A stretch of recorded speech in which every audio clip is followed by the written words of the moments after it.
সমতলে যখন পহেলা বৈশাখে শোভাযাত্রা আর গান দিয়ে নতুন বছরকে বরণ করা হচ্ছে, তখন পাহাড়ে চলছে ঐতিহ্যবাহী উৎসব মহাসাংগ্রাই। বান্দরবানে মারমাদের সাংগ্রাই, ম্রোদের সাকরান, ত্রিপুরাদের বৈশু, তঞ্চঙ্গাদের বিশু, খুমিদের চাকরান ও খ্যাংদের সাংলান সব মিলিয়ে পালিত হয় এই মহাসাংগ্রাই। এই উৎসবের ভেতর জড়িয়ে আছে পাহাড়ের বৌদ্ধ ধর্মাবলম্বীদের ধর্মীয় বিশ্বাস, সামাজিক বন্ধন ও সাংস্কৃতিক ঐতিহ্য। মূলত পুরনো বছরের গ্লানি ও অশুভকে ধুয়ে মুছে নতুন বছরকে বরণ করাই এর প্রধান তাৎপর্য।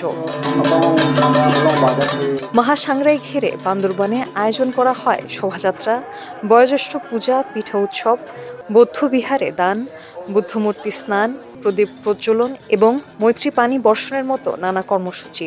জেলা প্রশাসন ও পার্বত্য জেলা পরিষদের সহযোগিতায় জেলা প্রশাসকের কার্যালয় প্রাঙ্গণ থেকে বের হয় বৈশাখী শোভাযাত্রা। পরে নববর্ষ উপলক্ষে আয়োজিত অনুষ্ঠানমালার উদ্বোধন করা হয়।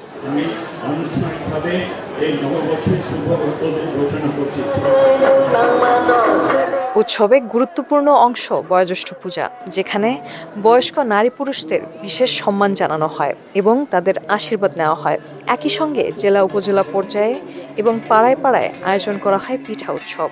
প্রথম দিন রাতে তৈরি করা পিঠা দ্বিতীয় দিনের সকালে ভিক্ষু, শ্রমণ, অষ্টশীল পালনকারী এবং উপস্থিত দায়ক দায়িকাদের মধ্যে দান করা হয়। শেষ দিনেও একইভাবে পিঠা তৈরি ও দানের আয়োজন করা হয়ে থাকে। সকালে বৌদ্ধ বিহারগুলোতে জগতের সব প্রাণীর সুখ ও সমৃদ্ধি কামনায় প্রার্থনা করা হয়। কেউ পঞ্চশীল, কেউ অষ্টশীল গ্রহণ করেন। ভিক্ষুদের জন্য ছোঁয়াইং বা মধ্যাহ্ন ভোজ, মোমবাতি, আগরবাতি ও অন্যান্য উপকরণও দান করা হয়। বিকালে দুটি রাজগরু বৌদ্ধবিহার থেকে বুদ্ধমূর্তি নিয়ে শোভাযাত্রা করে সাঙ্গ নদীর উজানিপাড়ার ঘাটে গিয়ে লাল ও সাদা চন্দনের পানি দিয়ে স্নান করানো হয়।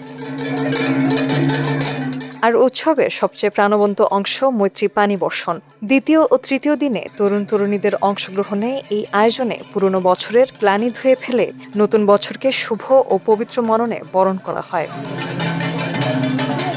সব মিলিয়ে মহাসাংগ্রাই শুধু উৎসব নয়, পাহাড়ের বহুত্ববাদী সংস্কৃতি, ধর্মীয় ভাব গাম্ভীর্য ও মানবিক ঐতিহ্যের এক অনন্য প্রকাশ।